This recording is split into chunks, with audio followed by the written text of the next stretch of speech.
Welcome to Sober.Coffee, a weekly coffee chat sharing experience, strength, and hope for anyone on the sober road to recovery. You can download Sober.Coffee weekly on all podcast platforms and check us out on Instagram at Sober.Coffee Podcast and on Twitter at Sober.Coffee Pod. To learn more about us and to help support these sessions, visit online at Sober.Coffee. Here are your hosts, two guys on their own path to recovery, Mike and Glenn. Let's join them at the coffee shop. The mind is a funny thing. You know what I was just thinking? Oh, are you using your mind again? I know. I shouldn't do that because I'm thinking, Brian, help us. I'm thinking, when is this episode going to run? You know, like, is this Christmas Eve or something? Should we be singing Christmas carols? I have no idea. No, I think this one, if I can project, it's probably first week of November, 2022. So the leaves are changing. The air is crisp. Which, by the way, I have stated, and this is a little sidebar here, a little side road. I stated 2019 was best year of my life. All right. And then I said 20, Trump. Oh. I didn't mean to use Here we go. I didn't mean to use that word. Now we got to edit it. 2020 beat 2019. Yes, right. 21 beat 20. Yeah. And 22, I'm starting to write this stuff down because 22 is without a doubt the best year of my life, and it's going to be hard to beat next year. So you and I have to brainstorm on how we can beat it next year. Maybe we'll go video. We'll go on YouTube. Take this show on YouTube. Give me some bumps Come for on that. now. That's a very good step forward. Video, sober coffee. Yes, scary thought. I know, I love it. All right, so what do we got today on topic? So we're going to look at alcoholism. Common topic, right? Right. We always seem to talk about alcoholism one way or another. And the impact that alcoholism has on our health. That's a big topic. So I think the best way to do it is what I thought we'd do is pull up the 4,200 pages of my medical records, and we could just go through them. Yeah, this episode might take a little longer than 18 minutes. I know. It's funny that this is our topic. There was a article on one of the major news sites the other day, and the headline was 9 habits linked to longer, happier life. 9 habits, right?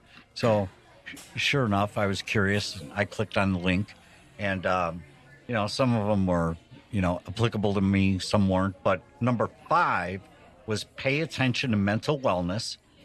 Okay, pay attention to mental wellness. And number 7 was drink less. That alcohol is a direct toxin to the heart muscle and can result in heart failure. So what was that? That was on headline again? Yeah, 9 habits linked to a longer, happier life. Well, I would concur. Yeah, right. I would concur.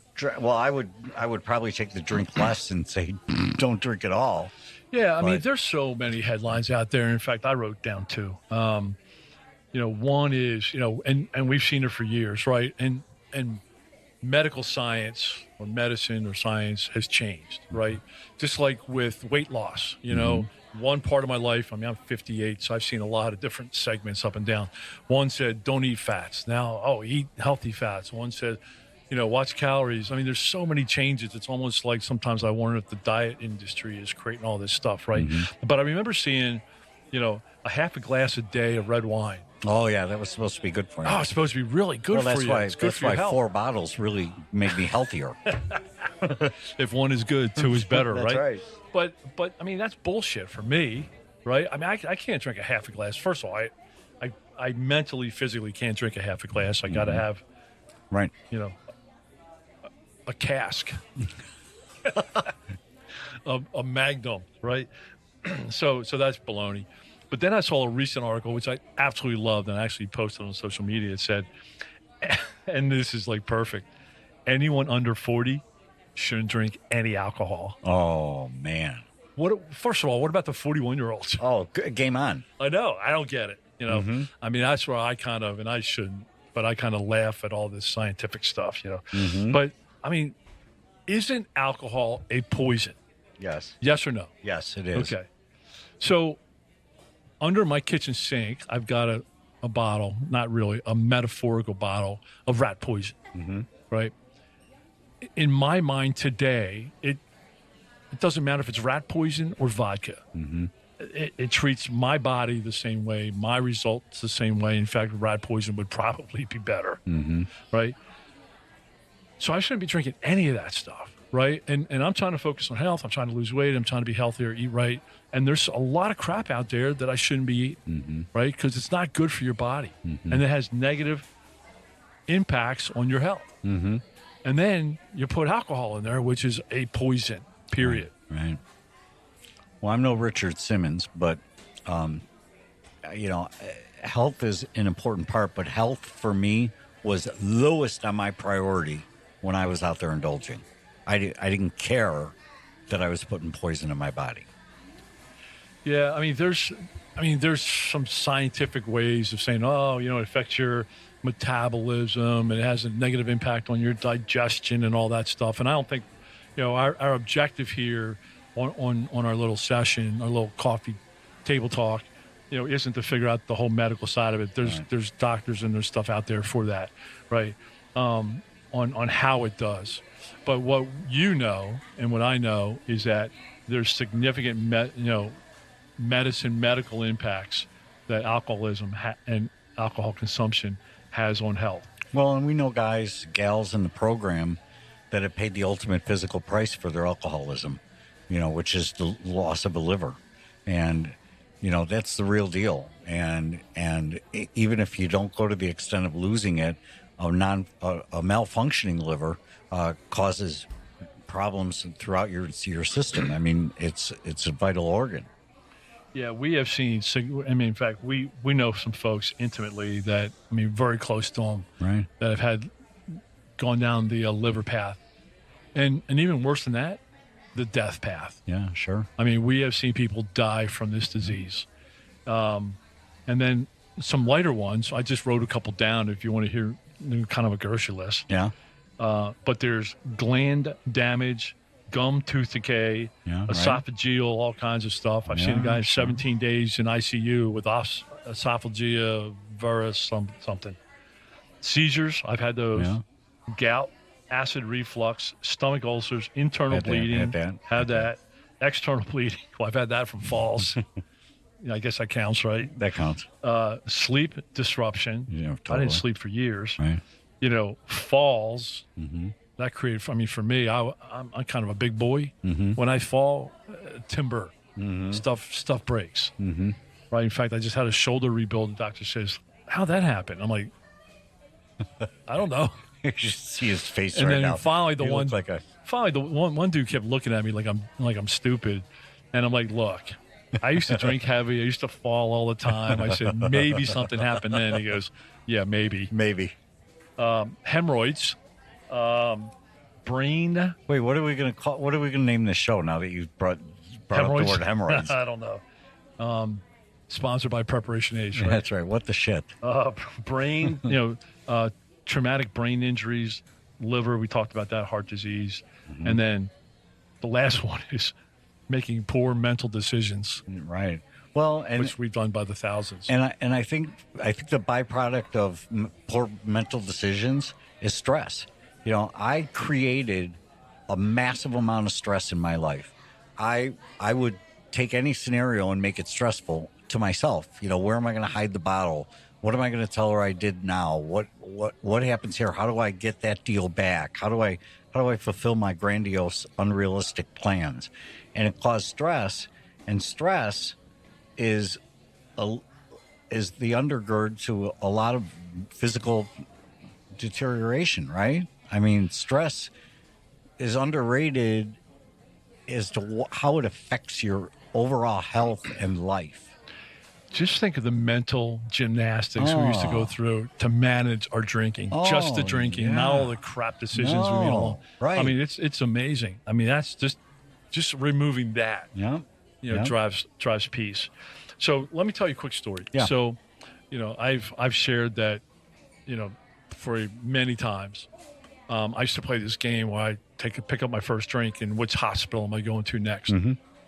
So I went to this local hospital, a couple years ago.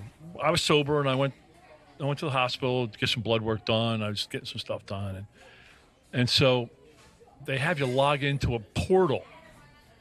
Your medical records portal. Okay. And I thought nothing of it. I go log in, and I looked at the results from my test, and it was great, right? And then it had like 12 other test results. And I'm like, where are they from? And like from years ago. So all my tests when I went into the hospital for detox were all listed in there. Oh. Right? Like 10 years ago. Back when I used to play the game of how drunk could I get when I went to the hospital, and 4.6 was the highest I got. But isn't there a statute of limitations on? dude, no. I mean, for every record that I had, I mean, there was 12 of them. Right. And so I went in for shits and giggles because I wanted to see the health impact of getting sober. Mm-hmm. So maybe I was 4 years sober when I did this. So I had 4 years without a drink. And I went back 12 years. And the difference in just about every category, from going in, my pulse this time was 69, resting pulse rate. Back then, my resting pulse rate was 122. I'm telling you, every category was like that. And I look at my health as it was then. I mean, all the key enzymes, whatever they are, right? I looked at 20 or 25 of them, and significant improvement from danger zones to either, hey, you're okay, or even good for some categories. So I had a front row seat look at the impact that, I mean, thank goodness I never had the liver issue. I had my quote unquote counts up a couple times, but I had enough problems. Well, I'm chuckling over here because Isn't that crazy? You're doing analysis of statistical anomalies in your life and how it's progressed. I don't have any of those data points. All I know is I puked a lot. I would throw up, and that's just not good for your body. It's not that good for you. And when you do it 2 or 3 times a day, Glenn, it's just not right. Yeah, I think I've puked once in 7 years. No. And I never did it the morning after. This was the night of. Oh, I used to sit next to the toilet puking with my bottle in my hand. Right. I mean, What insanity. At the Ritz-Carlton in St. Thomas for a week. Oh. I didn't leave the bathroom for a week. Oh, nice. So you had monogrammed washcloths you could clean up with. Yeah, dude, that insanity is over for today. Thank God. Right. Okay, so now, what do we do, right? Right. One is topic. And again, let's point you to all the disclosures at the end of our episode, right? But here's our suggestions of what we did, right? One is detox, right? Get to a doctor.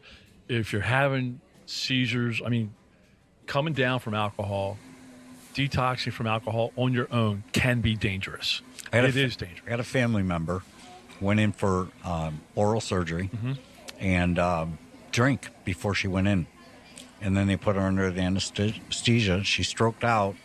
She's living a life of, non-existence for the last 20 years. What? Yeah. Still? Yeah. She's got a strong heart, but the alcohol just the brain stroked out. You got to take yourself. It is very dangerous. Yes. So assess yourself, reach out, get some professional help. I mean, if you've been drinking heavy for a while, I'm not saying if you had 2 drinks in the last week. I'm talking about if you drink daily and you drink heavy, I'm not even going to qualify. Right. If you think you're a heavy drinker, don't quit on the dime. You got to reach out and say, hey, man, I'm thinking about quitting. Give me some help. And by the way, this is what my actual consumption is.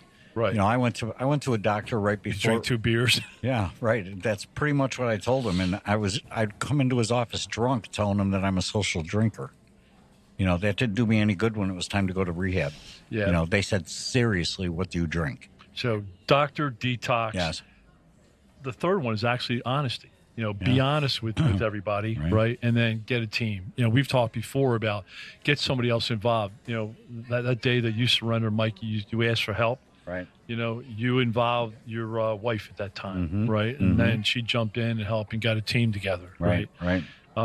Don't try to do it alone. There's people I know that are like, I'm just going to detox at home. And then by day 3, they're having, delirium tremors. They're having hallucinations and they don't know what to do. Deal. Dangerous as could be. Right.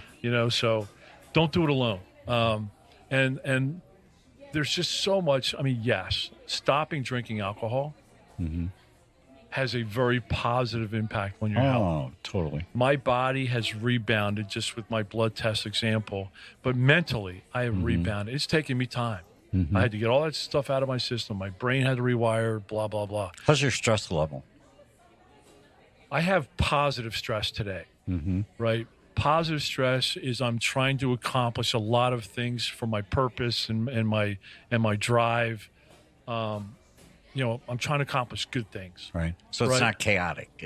It's not negative stress. Right. Right. So here, positive stress, right? If you're at work and you're making 1,000 widgets a week, and all of a sudden you got in order to make 10,000, right? Hey guys, let's team up. Let's figure out how to do this. Let's work harder. Let's work longer. Let's figure out, right? But there's value and benefit to that. Right. And I joke with people in the business world, I'm like, negative stress is I don't have any money to make payroll this week. Right. That's negative stress, right? I don't have money to pay my bills this week. I have to go to court for this. That's negative stress, right? So I do have a lot of stress. It's positive stress, and it's easier to manage positive stress than negative stress. See, and I'd recommend people get a pulse on what your stress is, because I think it's a silent killer. Oh, absolutely, and without a doubt.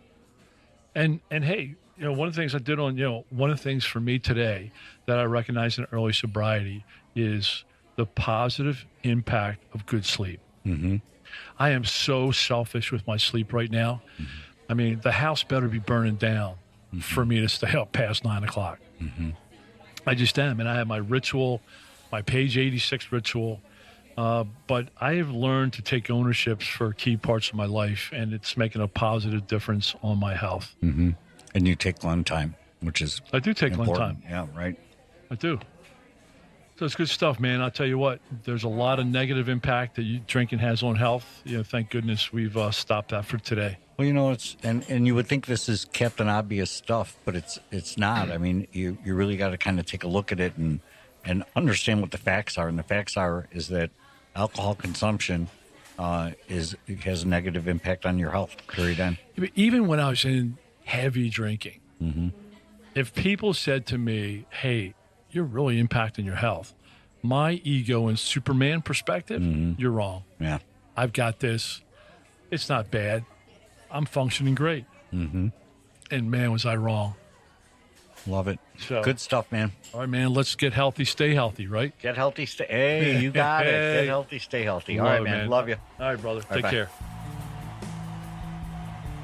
Thanks for joining us for today's coffee chat.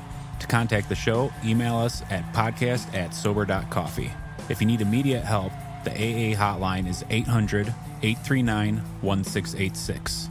The National Suicide Prevention Hotline is 800-273-8255. Remember, Mike and Glenn are sharing their own journey on the path to recovery.